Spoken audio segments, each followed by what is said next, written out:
Shalom, selamat hari Minggu, Bapak Ibu dan saudara sekalian. Kita bersyukur pada hari yang berbahagia ini kembali kita bisa beribadah bersama-sama, memuji dan juga memuliakan nama Tuhan.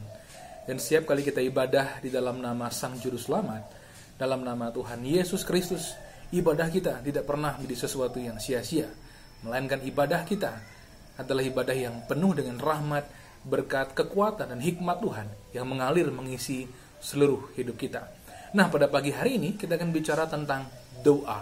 Ya, kita akan bicara tentang doa, dan tema yang akan kita angkat adalah Allah tidak menolak doaku. Ya, Allah tidak menolak doaku.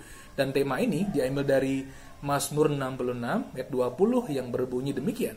Saya akan bacakan bagi Bapak Ibu dan saudara-saudara semua. Terpujilah Allah yang tidak menolak doaku dan tidak menjauhkan kasih setianya daripadaku. Kita sebagai umat Tuhan harus memuji Tuhan setiap saat, setiap waktu, karena segala kebesaran, kemuliaan Tuhan yang kita saksikan dan hayati dalam hidup ini. Namun demikian ada satu poin penting di mana kita memang harus memuji dan memuliakan namanya, yakni ketika doa-doa kita dijawab. Bapak Ibu dan saudara sekalian, orang yang berdoa pasti melihat doa-doanya dijawab. Saya mengatakan demikian bukan sebagai kalimat klise ataupun juga sebagai sebuah pengalaman segelintir orang. Tidak. Orang yang berdoa, orang yang biasa berkomunikasi dengan Tuhan, menjalin hubungan pribadi dengan Tuhan, akan betul-betul menyadari bahwa setiap doanya tidak pernah pergi dengan sia-sia. Dan setiap doanya tidak pernah Tuhan abaikan. Apa sebabnya? Karena di dalam Kristus, doa kita bahkan telah naik ke surga di dalam nama Sang Juru Selamat, yakni Imam Besar Agung kita, Yesus Kristus, sehingga sampai kepada Bapa, dan jawabannya pasti sampai kepada kita. Itu sebabnya karena Allah Bapa kita tidak menolak doa kita, mengapa tidak berdoa? Karena Allah Bapa kita tidak menolak doa kita, mengapa tidak sungguh-sungguh berdoa? Bukankah Alkitab penuh dengan pewahyuan tentang doa? Bukankah Alkitab senantiasa memerintahkan kita untuk berdoa? Apa sebabnya? Karena Tuhan telah berkenan, Dia bekerja, menyatakan kuasanya, hikmatnya, pimpinannya kepada kita melalui doa-doa kita. Tuhan memang bisa mengerjakan apa saja dalam kebesarannya, tapi Tuhan telah menyatakan dirinya dan berkenan melalui doa-doa kita. Bapak, Ibu, dan saudara sekalian, oleh karena itu berdoalah. Tapi memang ada kalanya kita kekurangan keyakinan, kurang iman, kesungguhan dalam doa-doa kita. Apa sebabnya? Jikalau kita mulai merasa seperti itu, ingatlah, itu karena kita sudah kurang berakar kepada firman-Nya. Barangkali kita cukup sering membaca firman-Nya, tetapi di waktu-waktu yang dulu, firman Tuhan betul-betul berkhasiat ketika itu terus bergema, senantiasa bergema di dalam hati kita, di dalam hidup kita. Nah, jikalau kita kekurangan keyakinan, kekurangan iman tentang doa, kembalilah kepada firman-Nya, bergaulah dengan firman-Nya. Ada seorang teolog, seorang hamba Tuhan yang berkata bahwa ketika kita membaca firman-Nya, Tuhan berbicara kepada kita. Tapi ketika kita berdoa, kita berbicara kepada Tuhan. Bagaimana caranya supaya kita sungguh-sungguh dapat berdoa? Maka kita harus betul-betul membiarkan Tuhan berbicara kepada kita terlebih dahulu, yakni biarkan firman-Nya bergema dengan kuat, dengan hebat dalam kehidupan kita.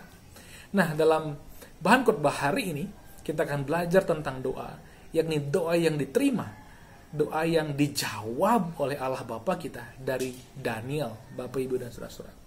Seperti yang kita ketahui, Daniel adalah salah seorang buangan dari suku Yehuda. Pada waktu itu ketika kerajaan Yehuda, yakni Israel Selatan, yang ibu kotanya Yerusalem, dibuang ke Babilonia, Daniel juga ada di sana. Dan Daniel karena keunggulannya, hikmat yang dia miliki, dan perawakan yang menarik pada waktu itu, dia lolos seleksi pejabat-pejabat di Babilonia. Dan Daniel dididik dalam hikmat orang Babilonia, orang Babel pada waktu itu, dan ditempatkan sebagai pejabat, Bapak, Ibu, dan saudara-saudara.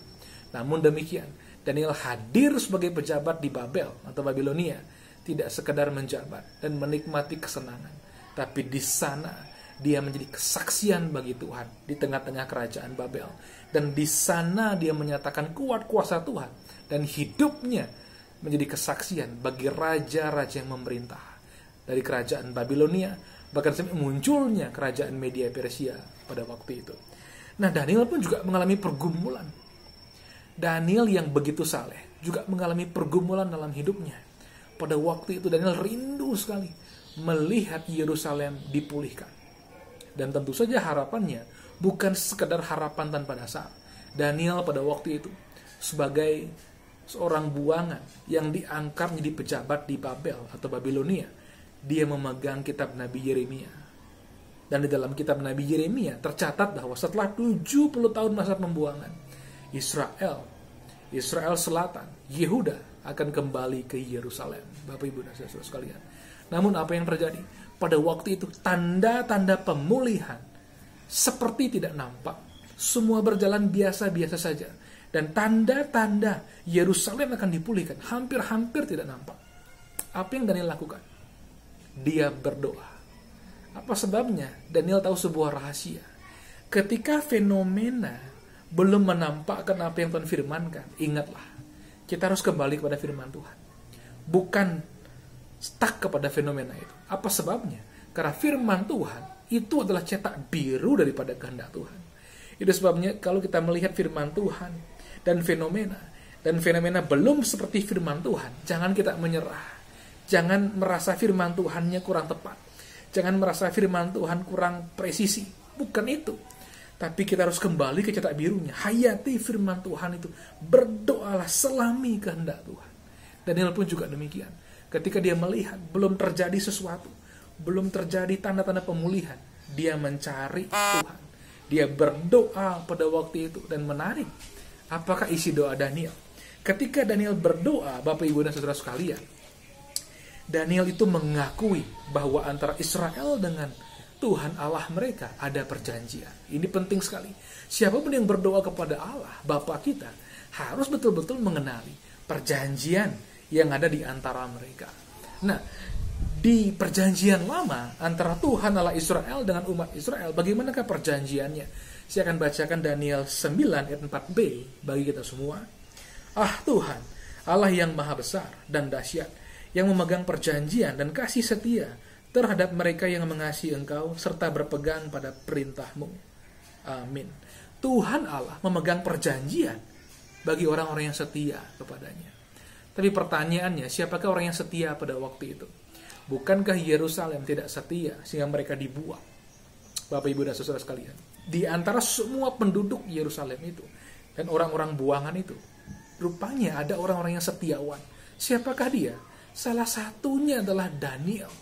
Orang yang setiawan ini, orang yang tidak pernah meninggalkan Tuhan ini, yang beribadah kepadanya, menyembah Tuhan, hidup dalam firman-Nya. Dialah yang berdiri pada waktu itu sebagai juru syafaat. Orang yang sungguh-sungguh mengenal Tuhan pasti akan memohonkan belas kasihan kepada orang-orang yang bahkan dalam kondisi yang paling sulit, dalam kondisi yang paling jauh dari Tuhan. Dia meminta apa? Belas kasihan. Jikalau ada orang yang sepertinya dekat dengan Tuhan, tapi dia sibuk menghakimi saudara-saudaranya, dia sibuk menghakimi orang-orang yang bahkan seharusnya diselamatkan, sebenarnya kesalehannya perlu dipertanyakan. Semua orang yang saleh di Alkitab akan memperjuangkan, akan bersyafaat bagi bangsanya, bagi sekitarnya, sehingga kemurahan Tuhan menjadi nyata. Nah, Daniel, dia menyatakan perjanjian Tuhan, dan dia hadir sebagai orang yang memegang perjanjian itu, sehingga dia bisa bersyafaat bagi umat Israel Selatan, Yehuda, Bapak Ibu dan Saudara sekalian. Nah, kita hari ini juga punya perjanjian. Kita hidup hari ini di bawah perjanjian baru dan berdasarkan perjanjian baru. Apa bedanya perjanjian lama dengan perjanjian baru dalam konteks ini? Nah, dalam perjanjian lama, Tuhan Allah Israel berjanji dengan Israel, dan perjanjian dipegang dalam kesetiaan kedua belah pihak. Allah pasti setia. Tapi apakah Israel setia, itu masalahnya. Ketika mereka tidak setia, pada waktu itulah pembuangan terjadi. Tapi kita hidup dalam perjanjian yang lebih baik. Seperti yang dikatakan surat Ibrani. Di mana lebih baiknya? Karena yang berjanji adalah pribadi Allah sendiri. Allah Bapa di surga. Allah Bapa di surga berjanji dengan firman-Nya yang kekal. dengan Yesus Kristus. Allah Bapa di surga berjanji dengan Sang Juru Selamat, yakni Tuhan Yesus Kristus. Itu sebabnya perjanjian ini adalah perjanjian yang tidak bisa rusak. Allah Bapa tentu setia. Yesus Kristus, firman Allah yang jadi manusia, tentu juga setia. Dan kita berada di dalam Yesus Kristus. Itu sebabnya hari ini kita hidup di bawah perjanjian dan berdasarkan perjanjian yang tidak bisa rusak. Ini seharusnya membuat kita tidak pernah berlari dari Tuhan. Justru kita harus berlari kepada Tuhan. Bukankah hubungan kita tidak rusak? Bukankah perjanjian kita tidak rusak? Karena Kristus yang memegangnya. Itu yang menjadi kekuatan bagi kita untuk berlari justru kepada Tuhan. Dalam masa yang paling sulit, bahkan dalam kehidupan yang paling hancur sekalipun, berlari kepada Tuhan. Pemulihan kita ada di dalam Tuhan. Dan Rasul Petrus telah melakukan hal itu, Bapak Ibu dan Saudara sekalian. Ketika Rasul Petrus menyangkal Yesus 3 kali. Bayangkan. Dia yang betul-betul yakin bahwa sekalipun murid-murid yang lain meninggalkan Kristus, murid-murid yang lain akan menyangkal dia, dia mengajukan dirinya sebagai orang yang setia, orang yang berani teraniaya karena Kristus. Tapi apa yang terjadi? Justru dialah yang menyangkal Sang Juru Selamat sampai 3 kali. Dan dia menyesal, dia menangis. Tapi Tuhan Yesus menghampiri Petrus. Ketika Petrus bertemu dengan Kristus, apa yang terjadi? Petrus berlari mendapatkan Kristus. Apa sebabnya? Karena dia tahu di dalam Kristus tersedia pengampunannya. Di dalam Kristus tersedia pemulihannya. Alih-alih dia pergi berlari bersembunyi dari Tuhan, justru dia berlari kepada Tuhan. Hari ini jika ada di antara kita yang sedang berlari dari Tuhan, saya memberitahu, Tuhan tidak meninggalkan kita. Tuhan sesungguhnya menantikan kita. Seperti Bapa yang baik, yang menantikan anak-anaknya kembali. Kembalilah kepada Tuhan. Dia sungguh sangat mengasihi kita. Dan di dalam Dia tersedia pemulihan hidup kita. Ya. Nah, berikutnya, apa yang Daniel lakukan? Berikutnya, dia mengaku dosanya, Bapak Ibu dan Saudara sekalian. Dosa bangsanya lebih tepatnya. Memang salah satu doa-doa syafaat isinya adalah tentang pengakuan. Ya.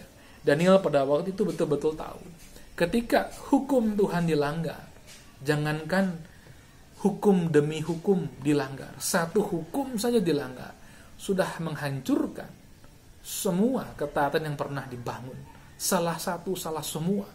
Tapi Daniel betul-betul secara spesifik mengakui dosa-dosa bangsanya. Demikian juga pengakuan yang baik sebenarnya adalah pengakuan yang betul-betul spesifik. Bukan hanya sekedar pengakuan yang formalitas, bukan hanya pengakuan yang sekedar membangun penghiburan diri sendiri. Pengakuan yang baik itu spesifik, Bapak Ibu dan Saudara sekalian. Kalau kita sakit karena kebanyakan makan makanan yang junk food, katakanlah begitu, katakanlah kepada Tuhan, Tuhan, saya ternyata terlalu banyak makan makanan junk food, tidak bergizi.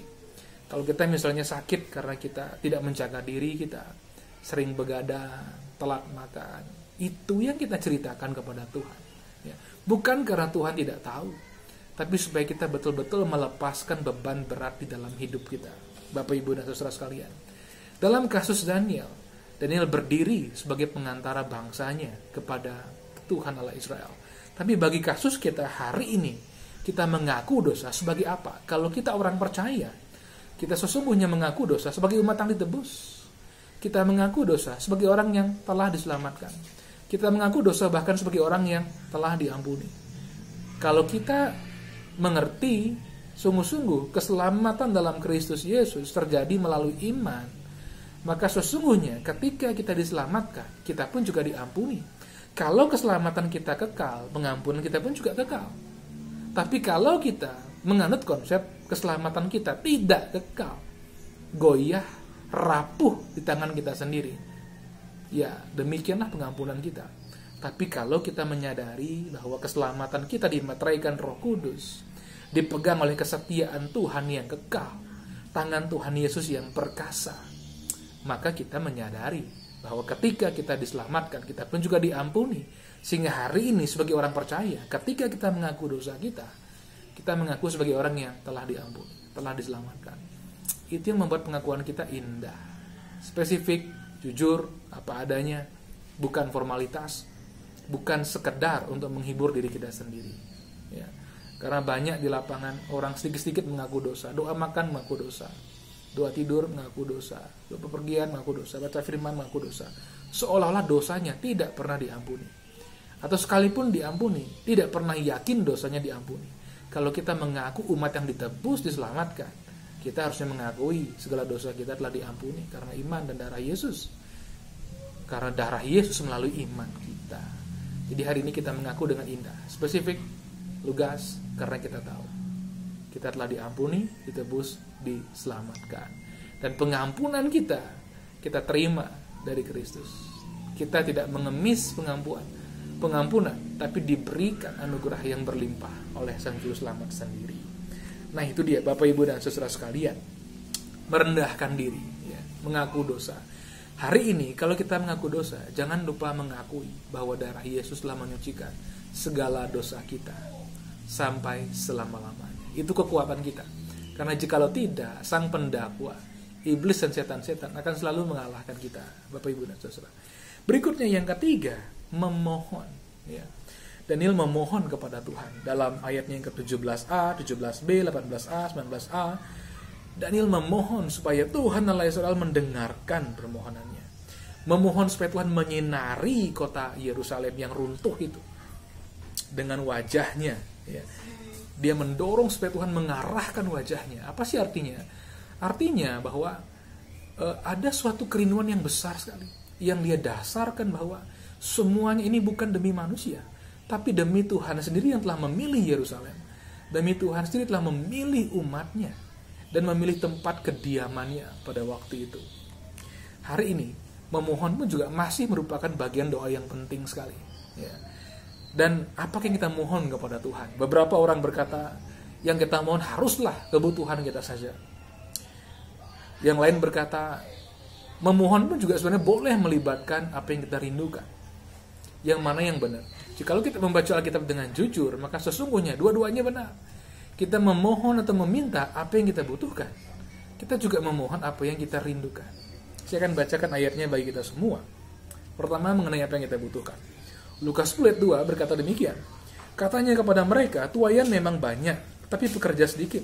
Karena itu mintalah kepada Tuhan yang empunya tuaian, supaya ia mengirim pekerja-pekerja untuk tuaian itu. Dia mengirim, Tuhan mengirim pekerja-pekerja untuk tuaian itu. Apa sih artinya? Artinya begini, sebagai umat Tuhan kita melihat kebutuhan yang ada. Jikalau pada waktu itu dibutuhkan pekerja-pekerja, orang-orang yang menuai jiwa-jiwa yang mencari Tuhan, maka itu yang kita doakan. Kalau kita berdoa bagi gereja, bagi misi, bagi apapun, berdoalah sesuai dengan kebutuhan yang ada. Hikmat Tuhan akan menolong kita. Berikutnya rupanya, kita juga berdoa mengenai apa yang kita rindukan. Kita bisa meminta kepada Tuhan dengan jujur. Saya akan bacakan juga ayatnya bagi kita semua. Dari Yohanes 15 ayat 7 bagi Bapak Ibu dan Saudara sekalian. Jikalau kamu tinggal di dalam aku dan firman-Ku tinggal di dalam kamu, mintalah apa saja yang kamu kehendaki dan kamu akan menerimanya. Kamu tinggal di dalam aku di dalam kamu, mintalah apa saja yang kamu kehendaki. Ketika kita berada dalam Kristus, melalui iman, kita percaya, kita seperti ranting dari Adam, yang kini dicangkokkan kepada Kristus. Artinya antara Kristus dengan kita, sudah ada kesatuan ilahi karena iman, itu melalui iman. Kristus di dalam kita di dalam Kristus, mintalah apa saja yang kamu kehendaki. Dan saya yakin dan percaya, dalam persatuan dengan Kristus, permintaan kita tentu saja indah. Permintaan kita berdasarkan firman-Nya.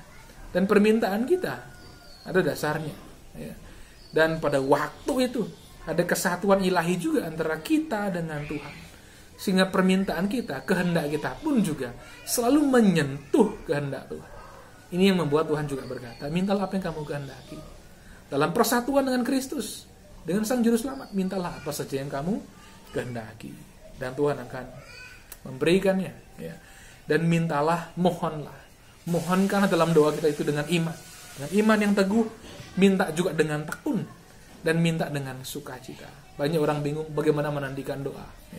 Kenapa doa saya belum terjawab? Sekian lama sudah berdoa belum terjawab. Setelah kita berdoa, dalam menanti doa-doa kita, apa yang harus kita lakukan? Betul, kita mesti bertanggung jawab mengerjakan pekerjaan kita, mengerjakan pelayanan kita. Tapi dalam semuanya itu, bersukacitalah. Bersukacitalah. Cara terbaik menantikan jawaban doa adalah bersukacita.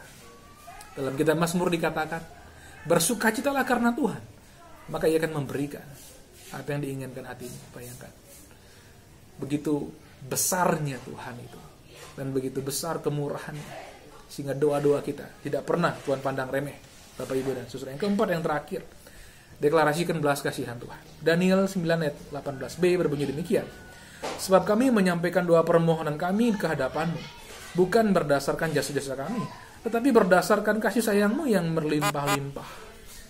Bukan jasa-jasa kami, tapi berdasarkan kasih sayang-Mu. Daniel 9 ayat 19b. Oleh karena Engkau sendiri Allahku, sebab kotamu dan umatmu disebut dengan namamu. Ya. Belas kasihan Tuhan. Kalau kita berdoa kepada Tuhan, jangan membawa apapun jasa kita, apapun prestasi kita kepada Tuhan. Tuhan, saya sudah puluhan tahun melayani Engkau. Tidak usah bawa itu. Tuhan sudah membaca firman-Mu bolak-balik 10 kali. Jangan bawa itu. Tuhan, saya sudah berbuat baik kepada banyak orang, rajin membantu orang susah. Jangan bawa itu. Kalau minta kepada Tuhan, minta saja dengan iman, berdasarkan belas kasihannya. Dan Kristus adalah bukti belas kasihan Allah Bapa yang nampak jelas. Karena dalam Kristus nyata demonstrasi kasih Allah, kemurahan Allah, dan anugerahnya yang membuat kita hari ini dapat menikmati kemurahan demi kemurahan. Jadi hari ini, Bapak, Ibu, dan Saudara sekalian, terpujilah Allah yang tidak menolak doaku. Tuhan tidak pernah menolak doa kita. Ketika kita berdoa di dalam nama Tuhan Yesus, ketika kita berdoa dengan iman berdasarkan firman-Nya, ketahuilah firman Tuhan adalah pewahyuan tentang Tuhan sendiri, dan firman-Nya pewahyuan tentang kehendak-Nya. Cetak birunya adalah firman-Nya. Oleh karena itu, jikalau kita kekurangan keyakinan, kekurangan iman, kembalilah kepada firman-Nya. Pelajari, dalami, berdoa, cari wajah Tuhan, nikmati wajah Tuhan, sehingga iman timbul, iman kokoh di hati kita, dan doa-doa kita mengalir pada akhirnya. Kita berdoa bukan hanya bagi diri kita, bahkan bagi orang lain. Kita berdoa sebagai pensyafaat, sebagai imam-imam dan raja-raja di dalam Tuhan. Dan saya yakin dan percaya, setiap doa yang kita naikkan dalam Kristus Yesus pasti akan menemukan jawabannya. Amin.